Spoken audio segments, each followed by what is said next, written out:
Eh bien, bonjour, mesdames, messieurs, les enfants.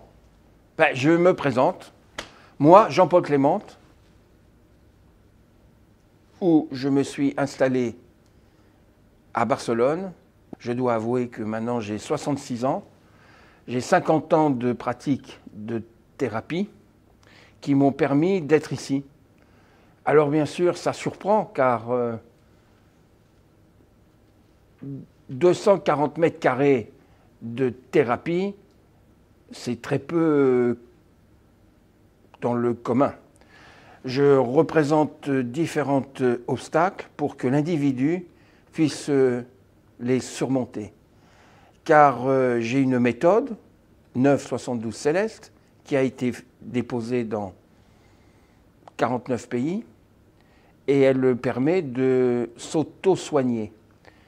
Alors, avant d'en aller avec ma marque, avant d'aller avec mon procédé, car je dois dire, sans gloriole, je sais qu'à un moment donné, dans les 15 ou 20 ans, ma méthode sera la 3e au monde. Avant, il y aura l'acupuncture, après, il y a les ventouses, et la 3e sera la mienne, 972 Céleste. Pourquoi je dis ça? Parce que j'ai déjà soigné pendant des années avec ce que j'ai fait.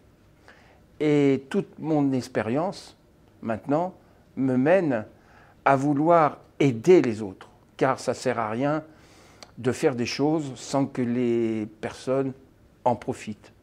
Alors avant ça, il faut quand même me faire connaître.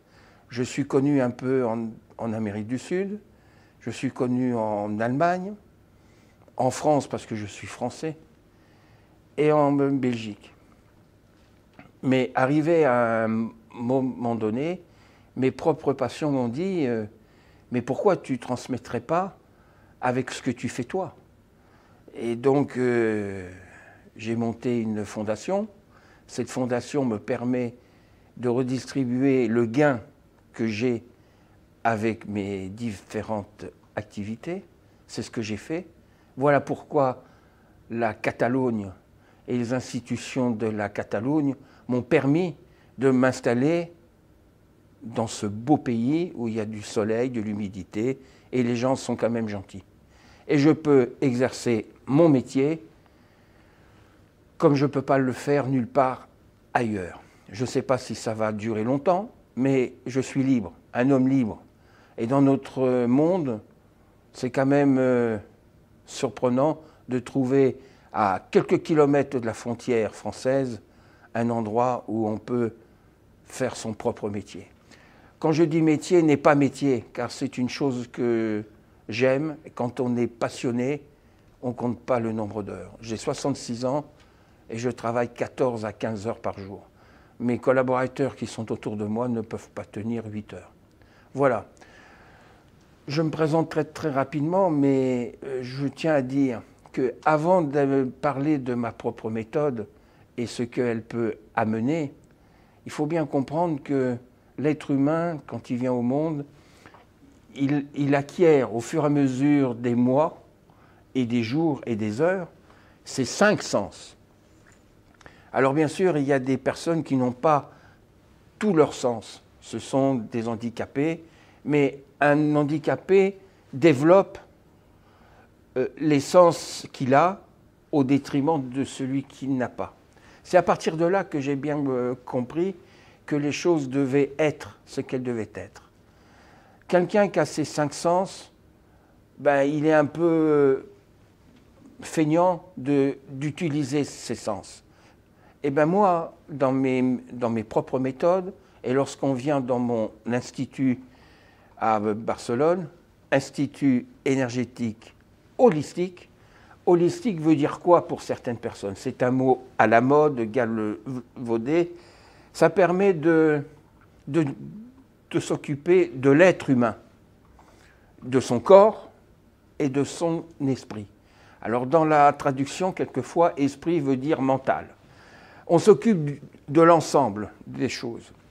Et c'est à travers cela que cette personne, au travers de mon parcours que j'ai fait de 240 mètres carrés, J'ai fait quelques obstacles comme un cours de golf. On découvre différentes énergies qui nous permettent de ressentir quelque chose. Mais avant de parler de ressenti, avant de parler de sensation, avant de parler de bien-être, il faut parler de quelque chose. Les 5 sens, comme je vous ai dit tout au début. Les 5 sens nous permettent d'avoir une option, une interprétation de ce qu'on est dans le présent. C'est-à-dire, le toucher, c'est un sens. Le regard est un sens. L'ouïe, l'onde, la parole est des sens. Quand on est dans une situation de jugement, on juge avant de constater quelque chose. C'est là le problème. Il faut d'abord constater et juger après, et non pas l'inverse. Alors, je m'explique. Je m'explique que nos sens nous permettent d'interpréter quelque chose. Et généralement, ce genre de situation, on l'utilise avec un sens, le regard ou le toucher. Et on laisse de côté 3 sens. Et bien, arrivé à un certain moment, au bout de 10 ans, 20 ans, 30 ans, et ben, on développe des pathologies qui ne sont pas bonnes pour nous-mêmes. Alors en plus, si la vie nous a rendus en difficulté, avec des aléas, eh ben, on ne s'en sort pas. Les psychiatres, les docteurs et tout ceci vous donnent des médicaments, et le médicament vous soulage, vous empêche d'avoir mal, mais n'attaque pas le pourquoi que la pathologie advient. Je suis pour la médecine classique, car avec la médecine classique, il y a des choses qu'on ne peut pas faire. Mais par contre, il faut faire très attention avec les médecines parallèles. Ils font tout, n'importe quoi, pour faire du fric, de l'argent. Je comprends que certains pays ont des difficultés avec des thérapeutes qui font n'importe quoi. Moi, j'ai eu des difficultés à apprendre mon métier, car il faut bien comprendre les choses suivantes. Il n'y a pas d'école, on l'apprend de nous-mêmes. Un docteur a droit à l'erreur, mais moi, en tant que thérapie, je ne peux pas avoir une erreur. On ne me le permet pas. Alors, compte tenu de ceci, j'ai bien compris qu'il fallait faire très très attention à ce que je dis, à ce que je fais, avec l'expérience que j'ai. Alors voilà, chaque personne qui vient me voir, j'essaie de lui faire redécouvrir ses 5 sens. À partir de là, maîtriser son corps avec ses 5 sens. Et quand la personne elle a découvert ce qu'elle est, les sensations, le bien-être, à ce moment-là, je peux lui inculquer ma méthode de s'auto-soigner et de faire revivre. Et là, faire revivre les 7 chakras. Je dis 7 chakras parce que beaucoup de mes confrères, beaucoup de gens disent n'importe quoi avec ces 7 chakras. Et beaucoup de baratins, beaucoup de ceci. Quand je dis qu'une personne est dans un bien-être, c'est lorsqu'elle a à l'unisson ces 5 sens. À partir de là, il se passe quoi? C'est le bien-être. Mais ça peut être fait artificiellement. Beaucoup de mes confrères et les médicaments vous donnent à l'esprit un bien-être, mais c'est artificiel. Pourquoi? Je le dis, et il y a d'autres confrères à moi, là, qui le disent aussi. C'est le mental qui prend le dessus sur le corps, et non pas l'inverse. Le corps qui guide le mental. Je veux bien comprendre qu'il y a des gens qui souffrent.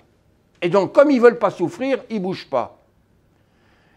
Il y a des êtres, je saute du coq à l'âne, les sportifs de haut niveau, petit niveau, ou les sportifs du dimanche, ils font des efforts. Ben, c'est le mental qui pousse le corps à aller au-delà de leur situation. Et bien, c'est la même chose. Dans ma méthode, je fais reprendre à l'individu son activité et son indépendance par rapport au mental qui va sur le corps. Et on fait ce qu'on veut avec ça. Plus après, les situations de remontée d'énergie, etc., etc., etc.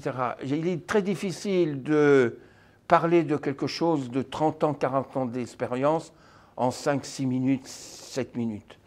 J'espère que j'ai été très clair, mais l'important dans tout ça, c'est que d'arriver à garder le plus longtemps possible ses propres chakras ouverts avec leurs propres couleurs. Quand un chakra est à l'unisson, ça veut dire que sa couleur est brillante. Quand la couleur est mate, ça veut dire qu'elle commence à être déficiente, etc., etc., etc. Et je termine. La première couleur sur la Terre, c'est quoi? Le blanc. À travers le blanc, j'espère que vous avez tous vu un arc-en-ciel. Dans cet arc-en-ciel, il y a 7 couleurs. Les 7 couleurs de quoi? De l'arc-en-ciel, oui, mais des 7 chakras. Alors, essayons de comprendre. Si on a 7 chakras avec 7 couleurs, c'est qu'il y a des mystères de la vie qui sont des cycles. Et les cycles, il faut les apprendre, les assimiler. Je suis là pour ça. Le temps existe, mais pas rapidement. Il faut le temps d'incubation. À très bientôt dans la prochaine émission.